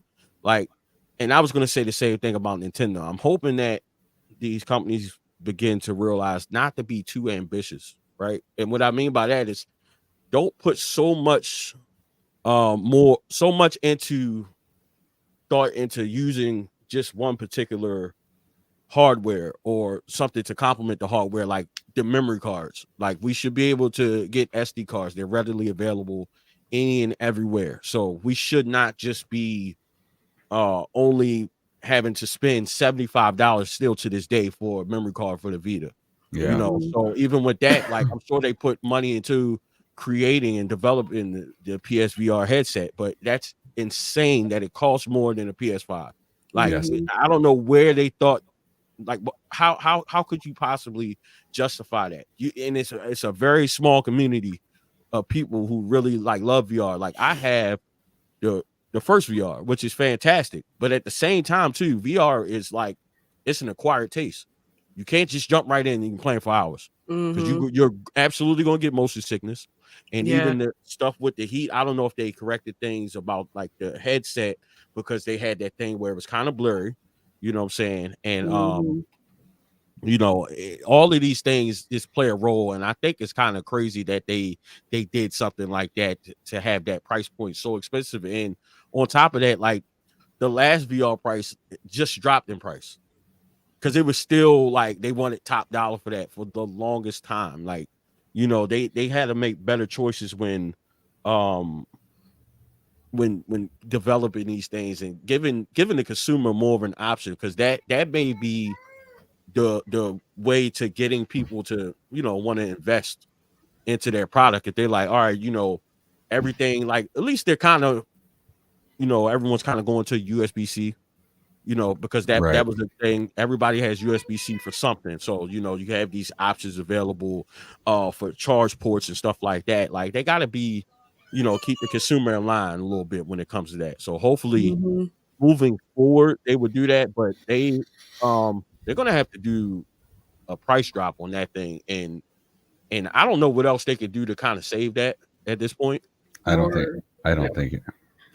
They would have So to drastically drop that price point and start coming out with games that would make people actually want to spend the money to buy it, dude. Honestly, yeah. because I think Oculus has that market kind of sewed up right now just because of how much more affordable it is and how established the games are. Yo, Kurt, what's up, dude? What's up, Curtis? How you doing, buddy? Thanks for stopping in, man. Oh. Appreciate it. Shout out to Curtis from the Pixel Game Squad in the building. What's going on, brother? Absolutely. One thing I kind of wanted to piggyback on is one reason that I'm not a big VR fan is because of the motion sickness. Like I get Yeah. super motion sickness playing that. And it's kind of funny too, because I feel like VR and like AI and stuff like that just isn't taking off as much as everybody thought it was gonna. Because even when you think of the Apple Vision Pro, I think that's what it is, they Mhm. just released that, and I don't think they got like nearly as many sales as they thought they were gonna. And so like I think just not a lot of people are like, biting this like VR trend, I Yeah. guess, that is starting up. Right. So Yeah. Again, and them being so ambitious and thinking like, okay, this is the next wave of gaming, but now you're not just involving hand-eye coordination, you're involving motion sickness. Like prime example, I got Iron Man on the first VR, and you wouldn't think it. You're sitting there, you're playing it, but if you take off the fly and you're kind of looking down, like it messes you up. Like I legit could only play VR like 30-minute spans, if that. And then like the headset, I don't know what the new one's like, but it kind of creates heat in there too, so you get hot. So Yeah. I mean, it's an awesome experience, but it's not something that I don't think it's something that is $600-700 worth. it's not Not worth yet. it. I feel like they got to break that in slowly and do it at a lower price point to kind of get people, to get the feel of it, and not so much of it being, I guess, so next gen and next level, because that's a lot for people to handle, especially when you're talking about actually people getting sick. Because that you're gonna piss a lot of people off if they want to play games, have fun, and then they're hopping on this game and they're getting sick. Like Yeah. that's not. And then you want me to spend $600-700 to throw up? Like, come on, dude, like you gotta do better than Yeah. that. Like that's not it. That's not rocking. So I mean, I think it's great, but I feel like they got to do something else. And just overall, just the overall landscape of VR, they got to start at a lower level. Yeah. I mean, not Oculus and stuff like that. I think that's a good point. I mean, they're kind of pricey, but obviously they're not what the PSVR 2 is. And I hate that they abandon stuff, but go back to the same point of being ambitious. They're abandoning it because they put so much money into it and they're not getting it back. Yeah. If they started gradually doing certain things, then they have the space to grow and correct things, get the feedback from the public, Mhm. because, these people that's trying stuff out, yeah, you're trying it for 10-15 minutes until you actually get in the game you want to play, and you're like, you can't even go past 35 minutes, Mhm. getting sick. Like they really got to do better with that. And even in the comments right here, we have sunflowers and yellow rose. I hope I said that right. Everybody saying, yep, same thing. Issues with the motion sickness. That's a big Yeah. deal.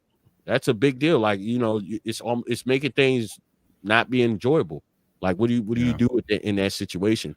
So, do you guys agree with Sony abandoning it, or do you think that they should go back to the table and like try to make some adjustments and at least try to, save it? I think the only way that they're going to save it is to reduce the price drastically, and I don't know if financially it's worth it to them to do that.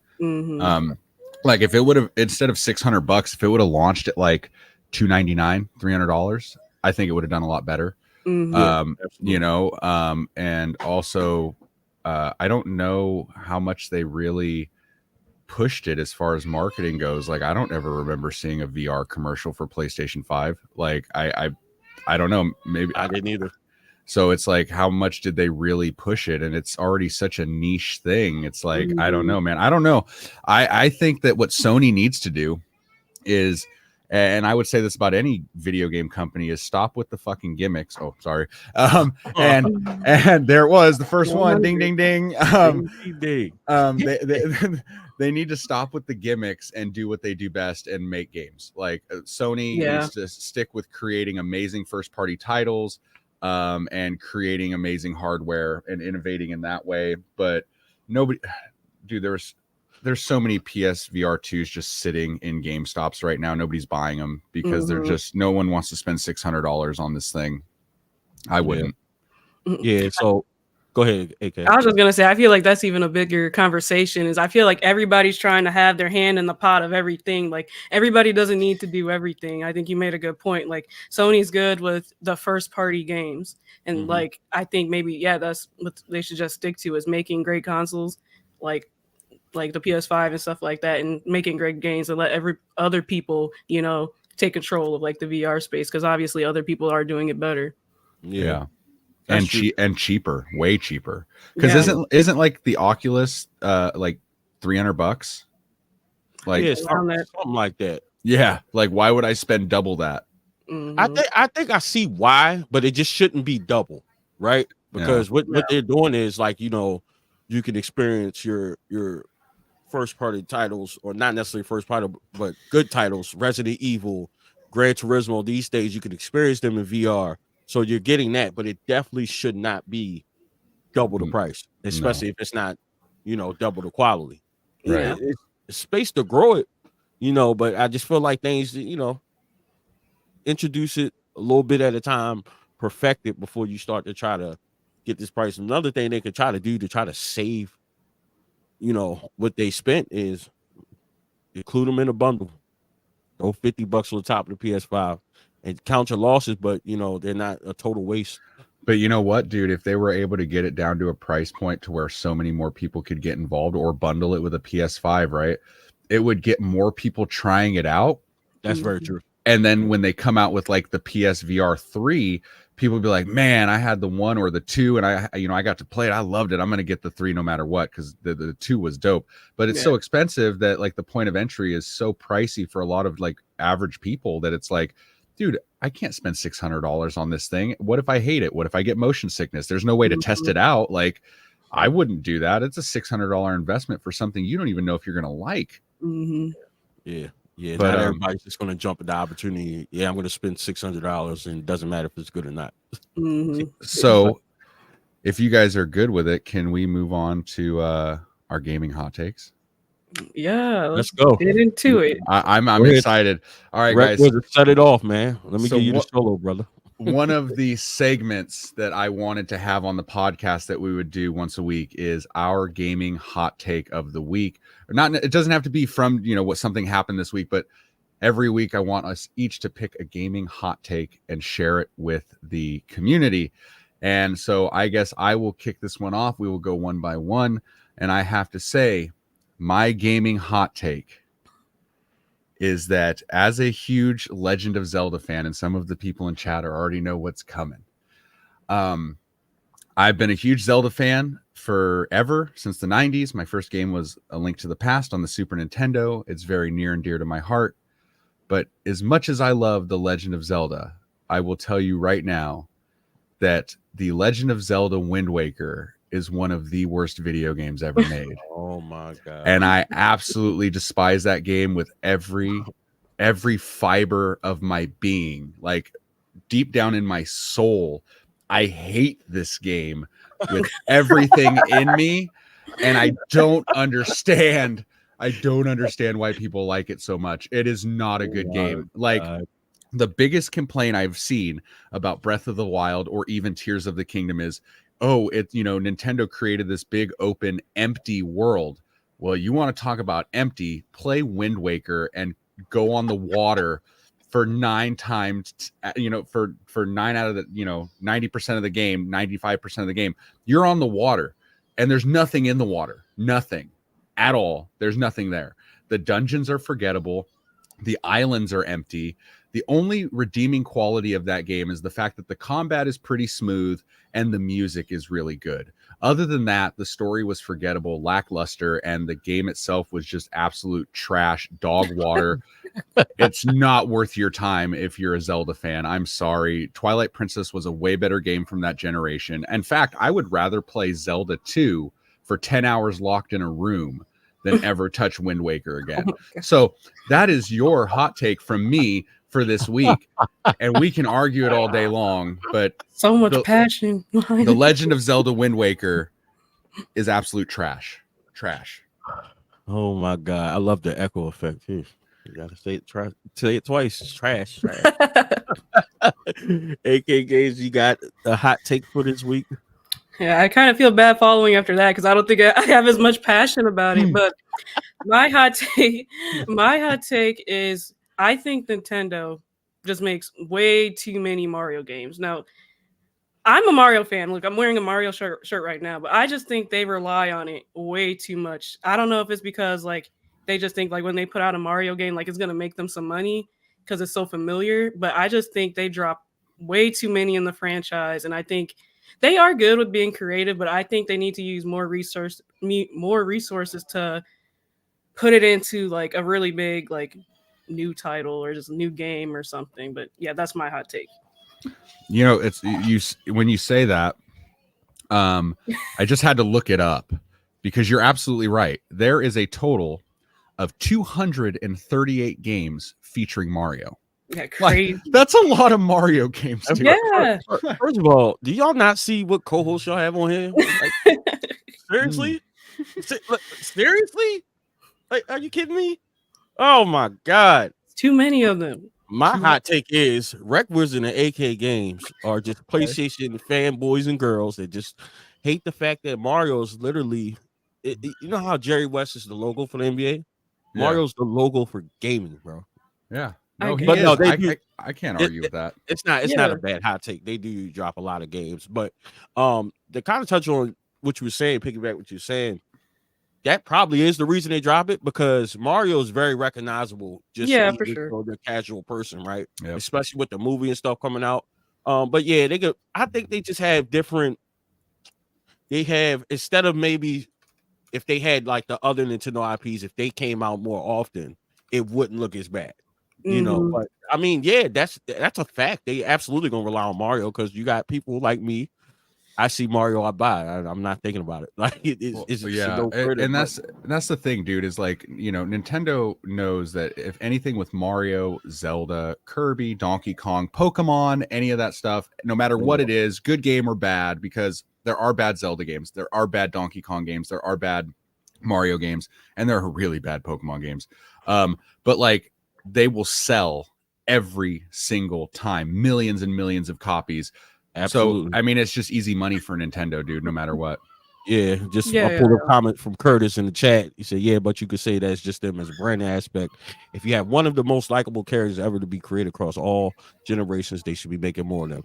That's very true. It's still, we're fans, we're looking at it from a fan perspective, but it's also business, so that's absolutely the reason why I've had this conversation just, amongst buddies and stuff at work, and they were like, all they do is remake the games. And like, yes, but sometimes they need a remake, just kind of like Rec was saying, if it was to make Twilight Princess and Wind Waker.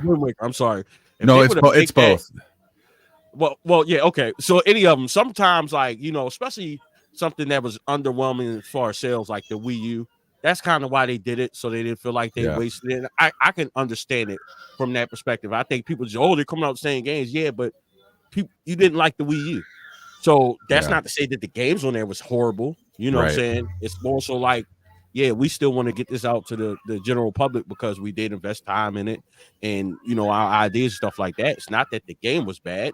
It's just that, you know, they didn't like the console, you know. The Wii U was great for creating a lot of awesome titles to come to the Switch. Like, honestly, like Wind Waker HD, as much trash as I talk about it, but then there's also Twilight Princess HD.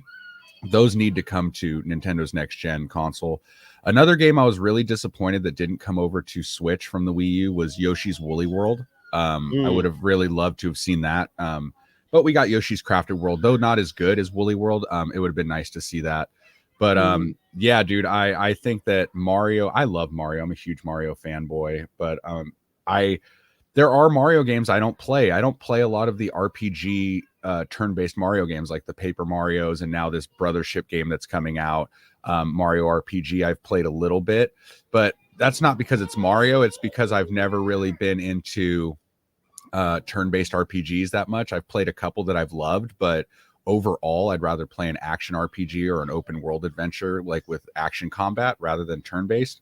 But you know, Paper Mario Thousand Year Door is fun, but they're not my favorite Mario games. I prefer the 3D, you know, Mario 64, Odyssey, Sunshine, stuff like that. Those are my favorite Mario games.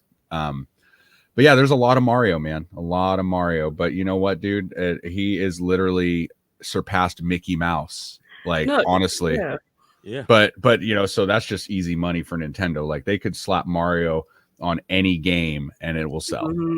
I don't think they should stop making it. I think they should still make it. I just think it's just too many. Like, still could pump them out, but maybe not like. Yeah, they probably could have invested their time into either creating new characters or giving some of the other characters some shine. Like, you know, I know they got their RPG stuff, but I mean, you know, like the Paper Mario series is great. Mario and Luigi series is great, you know, nevertheless. But I want to get into a segment kind of like show and tell where we kind of show off some of our recent pickups for the week. Oh, crap. I forgot to grab mine. Keep talking. Okay, so he's gonna grab his pickups. I mean, since I'm right here, I got a couple of mine. Yeah, I can go with these. So recently went to one of my favorite local stores, Play Raven Games. Shout out to Play Raven here in Maryland in Eldersburg. And I had actually, it's funny enough, when I went to SoCal Games, when I got those GameCube games, I actually had a double in there. So I'm kind of pissed that I paid for a double in that set. And the seller, excuse me, he didn't see it and I didn't see it. So I took that, just traded. It wasn't much. So I was just like, all right, I'll just take that, trade it and try to get something I want. But I went up there and I've been getting some CIB games lately, getting them in box, even like the Japanese ones. So they had the Japanese section. So I picked up Mario Kart CIB for Super Famicom. Love it. You know, not the greatest shape, but hey, it's CIB. I'll take it. No, dude, it's awesome, man. It's dope. I'll also pick up Mike talked about this game in the beginning. Super Mario Bros. All-Stars. Love that game. One of the greatest Mario games ever made, honestly. Yep, so these were, I feel like I got something else. Oh, one more thing. Oh,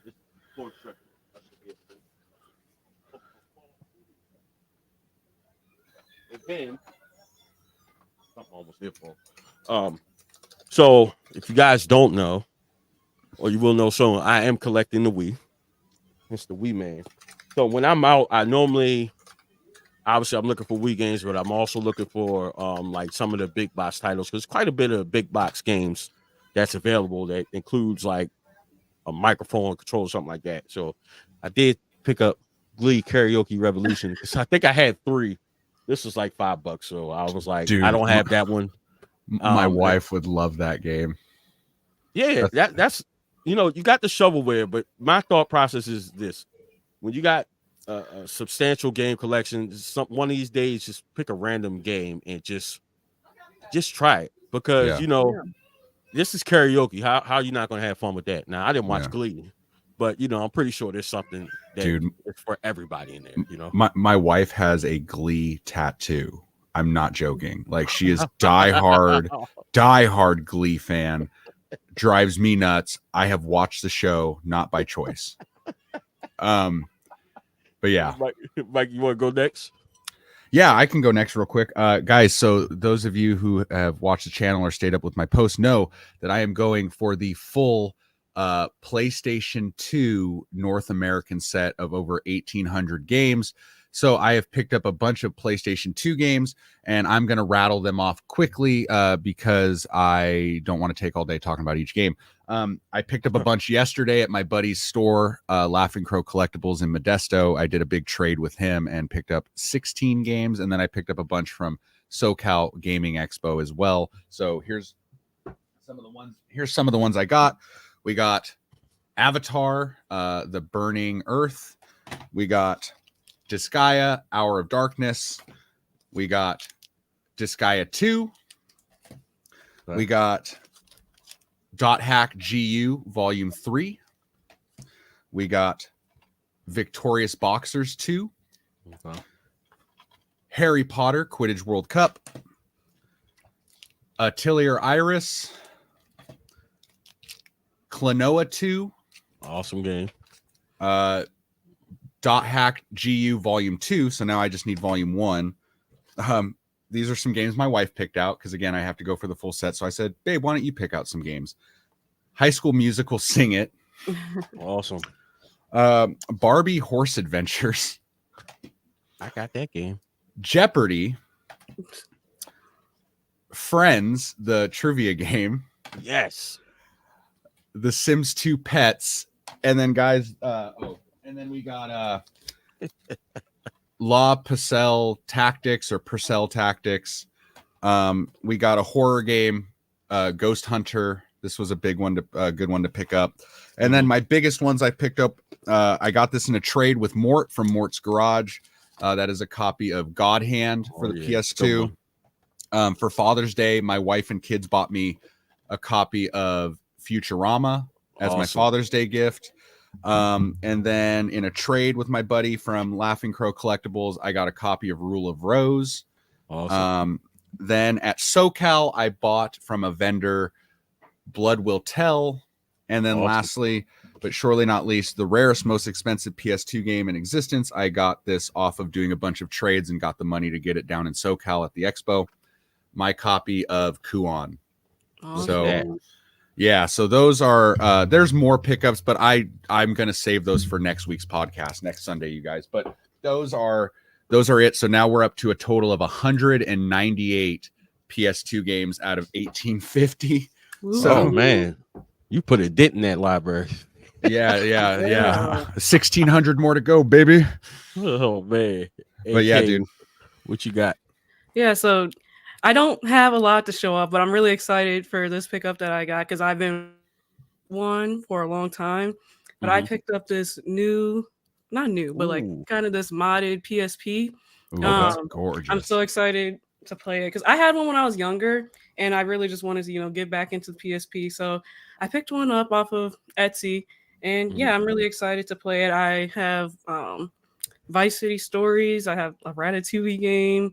I have Thrillville. And then also this one actually came modded with thousands of games to play. So this is going to be taking my time a lot. So yeah.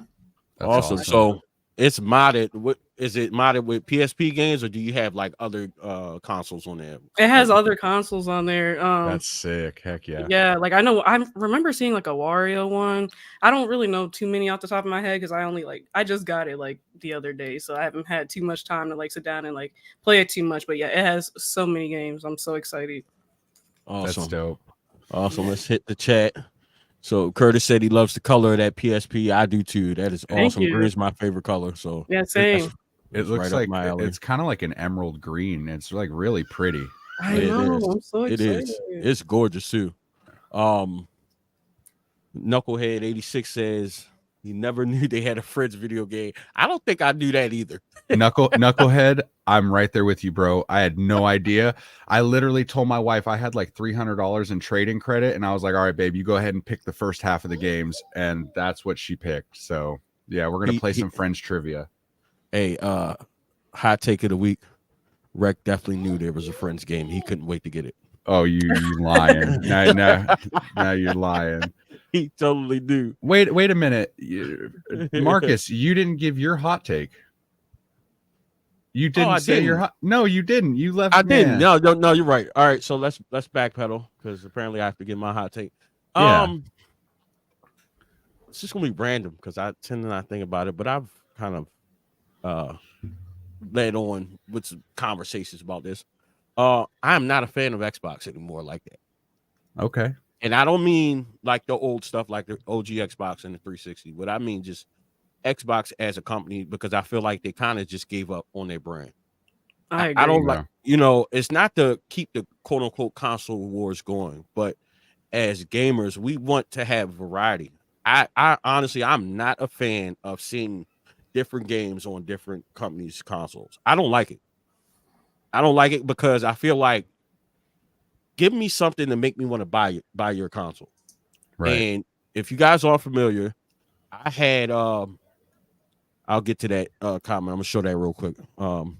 So Figure Drawing says Xbox had 5 preset. That's very true, and he also said no to Game Pass. So I'm gonna get to that.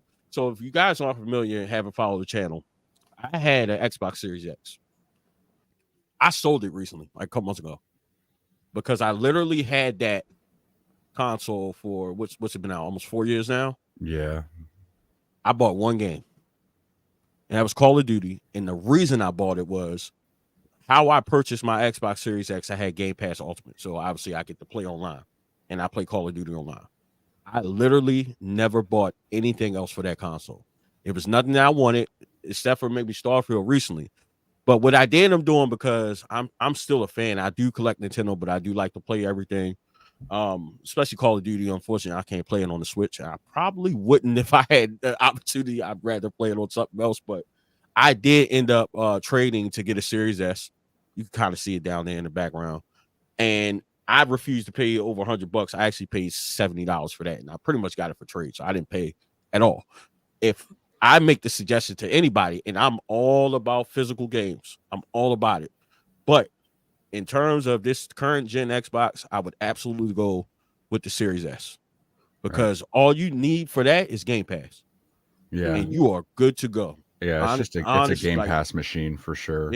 Yeah, that's all you need. I would not spend the money on Series X because, and that's part of my hot take, Xbox lied to us. I don't know if you guys were familiar when they were talking up the Series X before.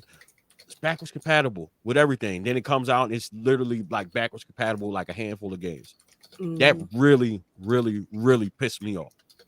And some people are like, oh no, they said no, they didn't. They literally said it would be backwards compatible with all of their consoles. Now they're picking and choosing which games and stuff like that, and even that list is short. So that's my gaming hot take, that Xbox failed. They gave up on themselves, I think. And I understand it's a business too, but you also stepped into the gaming room, so you gotta give a little bit to that. Yeah, not just the business portion. You got to give a little bit to what you stepped into. So if anybody has a response to that, then I do. Yeah. So I kind of agree. I agree with you 100%. That's the reason why I haven't bought an Xbox yet. And actually, I remember hearing Phil Spencer did some kind of interview because people were like saying the same thing, that like Xbox isn't really taking off. And Phil Spencer said something along the lines of like, oh, like new games or like creative games aren't going to make or break a console. And I just was like, what are you talking about? Like, I feel like games are like the thing that would like make me want to buy the console. So I don't know if just that kind of attitude is what kind of sunk them, but I do agree their latest showcase was really good. Now I will give them that. I really like their latest showcase. Yeah, I mean, there's a lot of games that are coming to Xbox that I'm excited about. The only problem is the Series X and S have been out for 4 years, and I mean, I can't really think of too many games that were exclusive to the console at all that makes you want to go buy it. I mean, there was Starfield, but even though I'm a huge Bethesda fan, Starfield's not great. Like, if you're expecting a Fallout or an Elder Scrolls game, you'll be really disappointed. Honestly, I was not a fan of that game. I would rather play Cyberpunk or Fallout 4 than play Starfield. That's just being honest. I think it's not a very good game. So honestly, ever since I got my PS5, and I've had a Switch forever, my Xbox Series X has become the YouTube machine or like my Netflix machine. Like honestly, like because like once in a blue moon I might jump on Game Pass for something. It's very rare though, because I'd rather be playing my PS5 or my Switch or one of my retro consoles, because there's nothing that Xbox offers me that I can't play on PS5 or Switch. Like, I mean, honestly, they're like, I don't even know. And that breaks my heart to say, because I used to be a big Xbox fanboy, like Xbox 360, all the way up until I was just talking about earlier in the show. I stepped up and sat in line for 12 hours to wait for the Xbox One. The Xbox One was kind of like the turning point for me, where I was like, wow, like Don Matrix really screwed that division up, really, for Microsoft, screwed up Xbox with the DRM stuff and like all the stuff that they did during the Xbox One days. And now this Phil Spencer is trying. Like, I like Phil. I think he is really trying to save the brand, but dude, the Xbox One really shot them in the foot. And the fact that they don't care enough about exclusive titles, they just want to put their games on everything, on every platform. It definitely hurts them even more, to where it's like, bro, why are you even making hardware anymore? Just go ahead and put Gears of War on a PS5 at that point. Like, who cares? Like, if that's the mentality you're going to have, like, just go ahead and put Halo on the PS5 and on the next Switch. Like, whatever, you know? Yeah. Something that Glenn, shout out to Glenn in the comments. He was just saying that something Phil Spencer said. He was like, mind share is difficult to overcome.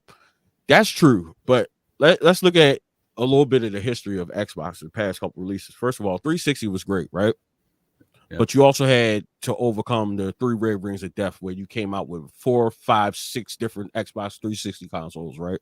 Yeah. So it started there.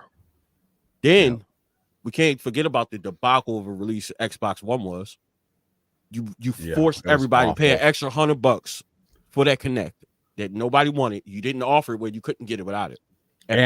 And do you remember when the Xbox One came out, dude? PlayStation 4 really had good marketing, because remember how like you couldn't share your games on the Xbox One, and Sony comes out with that commercial and that goes, "This is how we share our games." And the one dude hands a game to the other dude, and he's like, and it's like such a dig at Xbox, because that all you have to be online all the time. The DRM, you can't share your games. Like, what was Xbox thinking, dude? Like, it was Don Matrix ruined that division. That guy freaking sucks.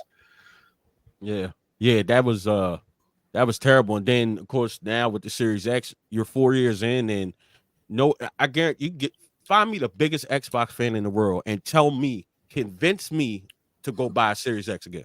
I bet you couldn't do it. Yeah, especially if you already have a PC, because it's like, if they go, well, bro, you can get Game Pass. Okay, I have a PC for that. Yeah. Next, literally, you can get Game Pass on PC. Next, literally, like, like, tell me, like, if we're going strictly like you can't even use Game Pass because I can play it on other platforms, dude. Like, you can like play Game Pass in your freaking Tesla. Like, give me another reason, like a solid reason to make me go buy an Xbox over a Switch or a PS5. You can't. Oh, that's true. Hey, what? You got any thoughts on that, or no? Sony did drop the ball on the PS3 when it first launched because of the price point. The fact that like the 360 was like $300 and the PS3 was like $600.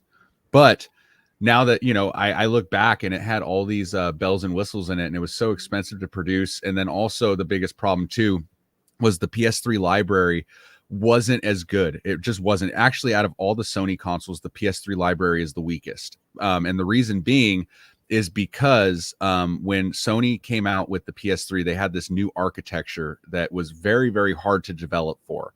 And a lot of third-party companies didn't want to touch it with a 10-foot pole, or the ones that did, the games were buggier, glitchier. They ran very poorly on the PS3 compared to the 360. And the price point was way too expensive for the point of entry for a lot of consumers. Sony got cocky after the PS2. They really did. They were like, we're the best selling console of all time. No one can beat us. Their idea was, we're going to create this ecosystem based around this new architecture, where not only are we going to be the #1 gaming console in everyone's living room, but we are going to be the ultimate entertainment machine in the world with our Blu-ray players. And we're just going to be an all-in-one, one-stop shop. And we're going to dominate. And they didn't. Technically, if you want to look at it, the Wii dominated that generation. It did. It outsold both the 360 and the PS3. And for a while, the 360 was going to beat the PlayStation 3 until they went back to the drawing board, scrapped the PS3 fat, and came out with the Slim. And once they did that, they were able to catch up in sales to catch the 360 and actually pass it slightly. But, you know, yeah, the PS3 at first, I mean, I love my fat now because, you know, I'm a retro collector and I can play all those games on one console. But at the time, dude, $600 and just all this unnecessary like stuff that was packed into it. I mean, I don't know. They did kind of drop the ball, and the library wasn't great. Like the fact that like the 360 was like developers were able to make games for the 360 that ran better because the architecture on a 360 was the exact same as like a PC. It was like making PC games, and it was simple and it was easy. And that is why they did so well. And games were just better on the 360. Yeah. AK, what do you think about this comment from Glenn? The 360 did well, not only because it was good, but Sony also dropped the ball with the PS3. What are your thoughts on that? I think I'd have to agree. I think I wasn't the biggest fan of the PS3, but I did play the 360 a good amount, and I remember being a fan of the 360. So I mean, I agree. Yeah. I don't know. I guess I look at it like, of course, at the time we weren't considering like the fact that, because one, I can guarantee you most collectors, not the casual gamers, but most collectors probably regret feeling that way at the beginning because it forced Sony to go back to the table, and then you lost that backwards compatibility. Now look at how much we want that console, right? Yeah. So we didn't think about that, which is very true. But I'm not even sure at that time, like, were they pushing the backwards compatibility at the time of the PS3? The release run? Yeah. Were they? Oh yeah. They were? Because they came out with two, if I remember correctly, there was two different models.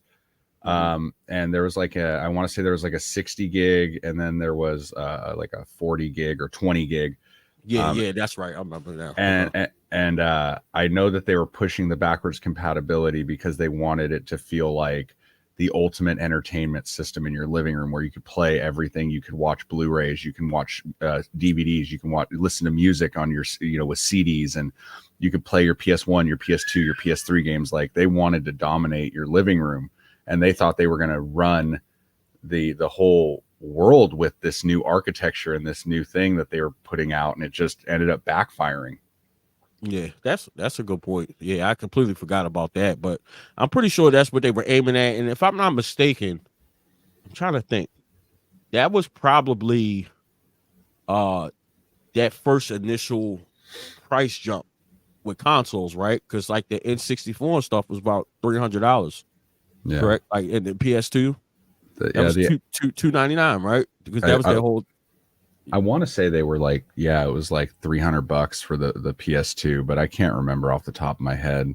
Yeah, something like that. But, you know, I'm sure like now in theory, of course, everyone would prefer that because, you know, thinking back, and it was, I guess we're thinking it's bad, but at the same time, it wasn't that bad of an idea, especially seeing as PS2 did so well. So maybe it's not them being cocky. It's more so, no, you can play your PS2 games on here still. And that's a big thing for parents, especially like for the holiday season, is like, oh, I spent this on this console. I'm not going to go and spend $400, $600 on a new console. You can still play this, you know? So right. I get it. I think it just kind of, you know, lost itself in that. But do you guys want to do the outro? We're coming up on 2 hours. Yeah, for sure. We're at an hour and 53 minutes. Yep, we got our 53 minutes, so we're gonna wrap this up. But if you guys are just jumping in and tuning in late, and also for the audio listeners, just for this particular, or maybe the next couple episodes, we probably be streaming from multiple platforms and different channels. But we do have a YouTube channel for the podcast. It's in the description, so please go in the description and subscribe to the channel. Also, we started up a Discord for the channel. We want to build that community as well. Make sure you go into there and join that Discord as well. But please make sure you go in the description and subscribe to the podcast channel, because eventually we will be streaming solely from that channel. Yeah, just absolutely. To, you know, reiterate that. But we're going to be signing off. Let's head to AK Games. Let the people know where they can find you and what you got coming up in the future for your channel. Yeah, so I mean, you can find me on YouTube at AK Games, AKAY Games.